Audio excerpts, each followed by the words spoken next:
विराजित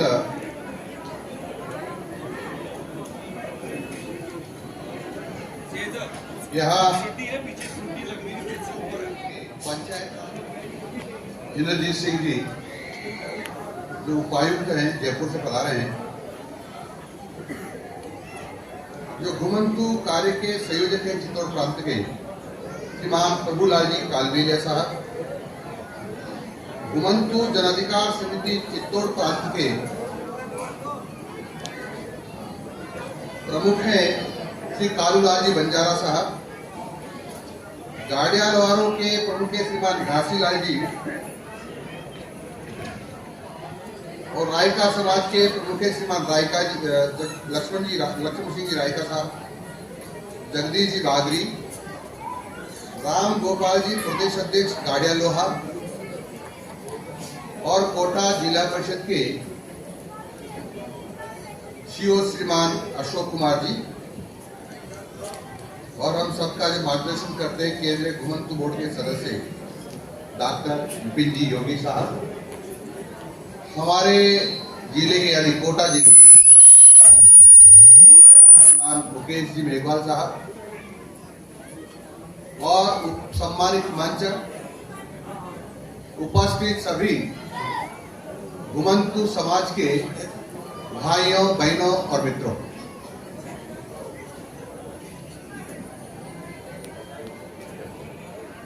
इस कार्यक्रम में इस सभागार में मैं आप सबका स्वागत करता हूं।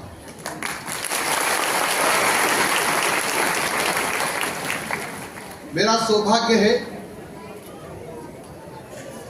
कि आज में इतनी बड़ी संख्या में जिनके पूर्वजों ने देश को आजाद कराने में प्रमुख भूमिका निभाई थी, ऐसे सब लोगों के दर्शन कर रहा हूं। आपके पूर्वजों का देश को आजाद कराने में कम योगदान नहीं रहा है, लेकिन आप इतिहास के पन्नों पर गुमनाम हैं। दुर्भाग्य हमारा कि इतनी बड़ी ताकत को और जो देश सेवा में लीन रहे ऐसे लोगों को हमने भुला दिया है। और आवश्यकता इस बात की है कि हमारे पूर्वजों को ने जो योगदान दिया, जो बलिदान दिया और जो देश की आजादी में सहयोग दिया, उस सबको याद करने का अवसर है।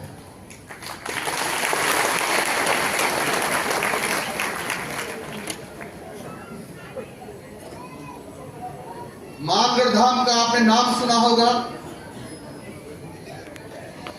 गोविंद गुरु वह थे जो जाति से तो बंजारा थे, लेकिन उन्होंने मेवाड़ के सभी भीलों को, आदिवासियों को एकत्र करके अंग्रेजों के खिलाफ एक आंदोलन छेड़ा था और कहा था कि मेरा देश आजाद कर दो, नहीं तो ठीक नहीं होगा।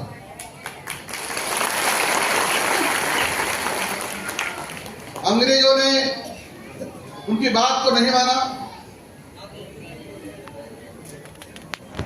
और मानगढ़ धाम जो उस समय बड़ी पहाड़ी था,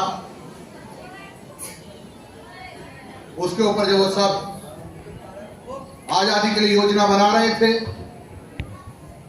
तो अंग्रेजों ने चारों तरफ से घेर करके लगभग 1500 से लोगों को, ज्यादा लोगों को गोलियों से भून दिया।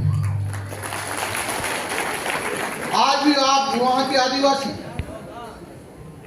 अंग्रेजों को भूरे टैकर करके गीतों के माध्यम से अपने आजादी के पलों को याद करते हैं। मित्रों, मेरे गोविंद गुरु की बात नहीं है। हमारे समाज के लोग उस समय अंग्रेजों को और मुगलों को कमजोर करने के लिए और देश जो आजादी के दीवाने लोग थे उनको सहयोग करने के लिए क्रांतिकारियों के लिए जो आजादी का बिगुल बजा रहे थे, उन सबको धन इकट्ठा करने के लिए अंग्रेजों के मुगलों के खजाने लूटा करते थे और इसीलिए लूटते थे कि मेरे देश के क्रांतिकारियों को, आंदोलनकारियों को, देशभक्तों को किसी प्रकार की धन की कमी ना आ जाए, और इसलिए सब कुछ करते थे। घुमंतु समाज का इतिहास बहुत उज्जवल है, गौरव योग्य है, और हम सब लोगों को अपना इतिहास पढ़ करके गौरवान्वित महसूस करना चाहिए। मित्रों, में बंजारा की बात करूं तो इसमें क्रांतिकारी लोग बहुत हुए हैं, लेकिन जब आने जाने के साधन नहीं थे तो यही लोग थे जो देश भर में खाद्यान्न का सप्लाई करते थे।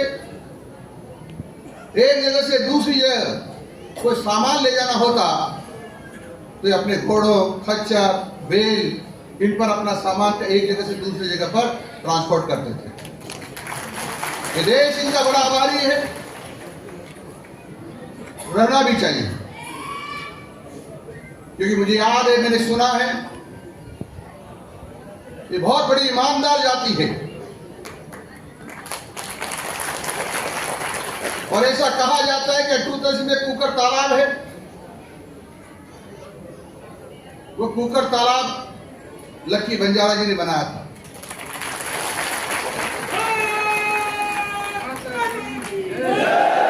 और वो इसलिए बनाया था कि उनके पास एक कुत्ता था, किसी पैसे की जरूरत पड़ी होगी तो एक किसी के गिरवे रख दिया, उस शेर को डकैती हो गई। कुत्ता बहुत होशियार था, वो डकैती का पर्दाफाश कर दिया। तो सेठ ने कहा, इस कुत्ते ने हमारी जान भी बचाई, हमारे धन को भी ढूंढ निकाला है। उसने कहा, तेरे मालिक से कोई कर्जा नहीं चुक गया है, अब तुम तुम्हारे मालिक के पास जाओ। जब कुत्ता गया तो उस समय के बंजारा थे जिन्होंने उनसे ऋण लिया था, उन्होंने देखा कि आज इसने मेरी नाक कटा दी है और वहां से चला आया है, तो उसके तलवार से उसको मौत के घाट उतार दिया। बाद में उसके गले में चिट्ठी मिली जो सेठ ने लिख के भेजी थी, तो बंजारा बहुत रोया और उसने उसकी याद में फिर कुकर तालाब बनाया, बहुत तालाब और बावड़ियां बनाई। मित्रों, मैं अभी बात कर रहा था, मैंने जय बुलाई थी सुल्ताना डाकू की। डाकू का नाम मैंने बहुत सुना है, ये डकैतियां भी डालते थे। तो क्रांतिकारियों का सेठ के घर में डकैती डाल ली।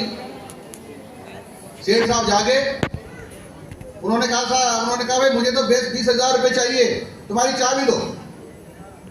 उन्होंने चाबी दे दी और चाबी दे के खोला तो बहुत सारे सोना, चांदी, नोट जो भी उस समय होते थे भरे पड़े थे। तो सुल्ताना डाकू ने पूछा, सेठ जी से आपने चाबी दे दी, उसको बहुत माल है।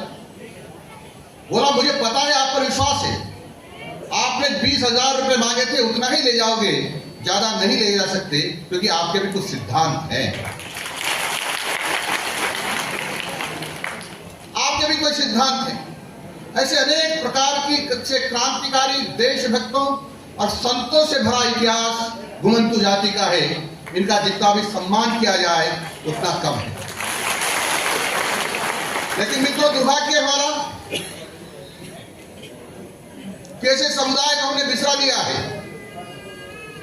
और ऐसे समुदाय के लोगों ने भी कालांतर में आकर के सोच लिया कि शायद हमारी इधर उधर भटकने का ही नीति होगी। भगवान ने इसलिए ही बनाया कि हम तो भटकते रहे, घूमते रहे, भूखे प्यासे रहे, हमारे मकान ना हो, छप्पर ना हो। और जो डकैते डालते थे उस समय देश की आजादी के लिए, सहयोग के लिए, क्रांतिकारियों के लिए, तो जो जनरेशन आए तो कुछ जा तो नहीं से सोच लिया शायद हमारा चोरी करने का काम होगा, और ऐसा नहीं था। परंतु देश की सरकारों को संभालना चाहिए था, नहीं संभाला। मित्रों, मैं एक सामान्य परिवार से हूं और विशेषकर मेरी कालबेलियाओं से और गाड़ी लोहारों से बहुत नजदीकता रही है।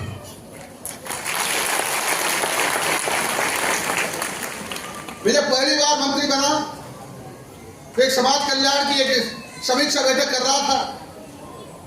मैंने अधिकारियों को कहा कि भारत का नागरिक कौन कौन है। 21 साल हुआ करती थी, 18 साल का हो गया, यानी उस समय उन्होंने 21 साल का हो गया, वो वोट दे सकता है। तो मैंने उनसे पूछा कि किसी गाड़िया लोहार का नाम बता सकते हो मतदाता सूची में? एक भी अधिकारी नहीं बोला। मैंने क्यों नहीं बोल रहे हो? बोला साहब ये तो घूमते रहते, कैसे वोट लिस्ट में नाम लिखा जा सकता है? तो मैंने कहा कैसे आपने कहा कि सबको वोट देने का अधिकार है? ये भारत के नागरिक हैं, ये हमारी तरह इंसान हैं, इनको भी वोट देने का अधिकार होना चाहिए। फिर हमने चुनाव आयोग से बात की, हमारे अधिकारी से बात की, उसमें मुख्य सचिव से बात की और तब से ही जाकर के गाड़िया लोहारों के नाम मतदाता सूची में आने लगे हैं। ये लगभग बात है 93-94। अदरवाइज जो घूमते थे उनके नाम नहीं होते थे। और अब भी मैं कह सकता हूं कि शायद 50% घुमंतु लोगों के नाम नहीं है मतलब, क्योंकि इनके पास अपना परिचय पत्र नहीं है,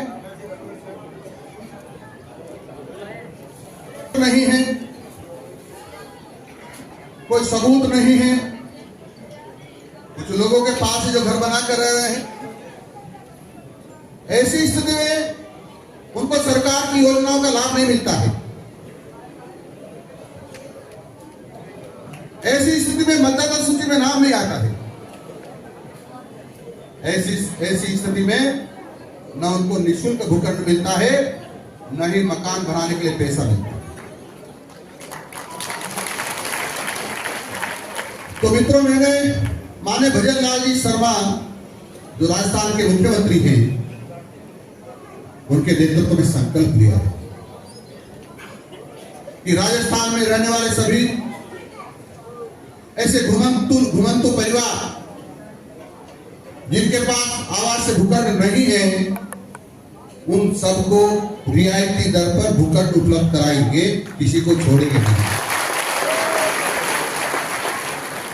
बात ही आई एक परिवार को एक देंगे, तो मैंने अधिकारी से पूछा एक परिवार की परिभाषा क्या है?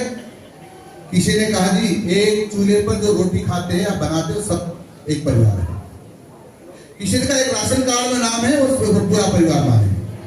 मैंने कहा परिवार की परिभाषा पहले से तय है, उसको आधार बनाकर परिवार माने। परिवार की परिभाषा होती है शादीशुदा नहीं और 21 साल से छोटे जितने भी बच्चे हैं और उनके माँ बाप हैं, वो सब एक परिवार कहलाएंगे।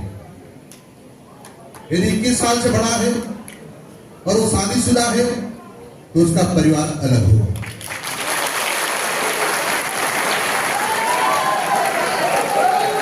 और यही मान करके मैंने सब अधिकारी को निर्देश दिए हैं कि आप इसी प्रकार से आवास से भूखंड दीजिए ताकि सबको आवास से भूखंड मिल जाए। मित्रों, बात यह आई कि जिनके पास पहचान पत्र नहीं है उनका क्या होगा, जाति प्रमाण पत्र नहीं उनका क्या होगा? हमने कहा घुमंतु पहचान पत्र बनाइए।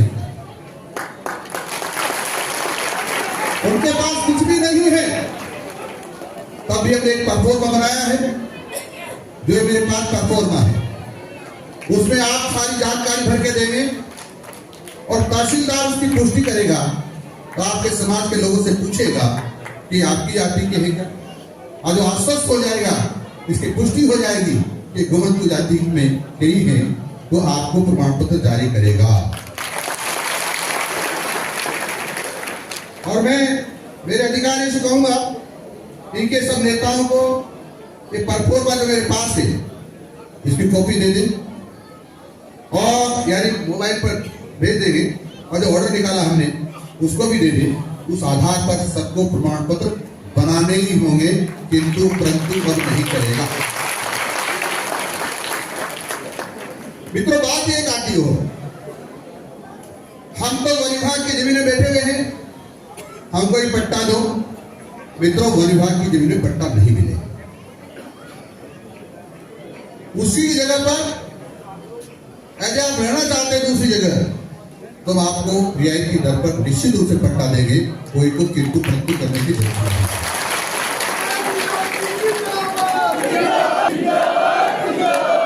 कुछ लोग चरागाह में बैठे रहे हैं, चरागाह में पट्टा देने का प्रावधान नहीं, फिर भी हमने रास्ता निकाला। सन 1985 के पहले के बैठे हुए हैं, तो उनको वहां पट्टा देंगे। और अधिकारियों को मैं कहूंगा कि जितनी जमीन में आप पट्टा देंगे, वहां जितने परिवारों के लिए जितनी जमीन होगी, तो दूसरी सिवाय जमीन ढूंढ करके उसको चरागाह में कन्वर्ट करना पड़ेगा।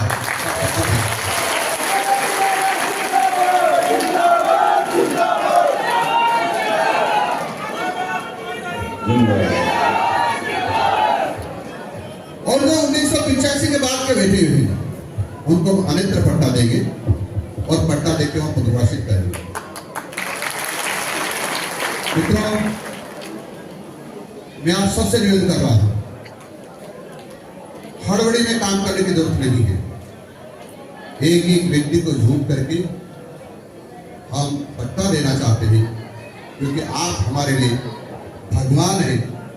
आप हमारे देश को आजाद कराने में आपकी बहुत बड़ी भूमिका है।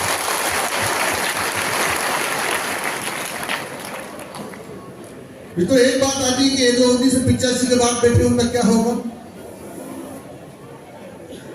उनको तो वहां से शिफ्ट करेंगे, लेकिन सुप्रीम कोर्ट का आदेश है, कहीं भी बैठे हो तो उनको हटाया नहीं जा सकता जब तक उसको दूसरा पट्टा देकर के निर्वासित नहीं करेगा। अब मैं अधिकारी से कहूंगा, किसी ने बिना पट्टा दिए, बिना पुनर्वासित के किसी को हटाया, तो मेरे से बुरा कोई नहीं होगा।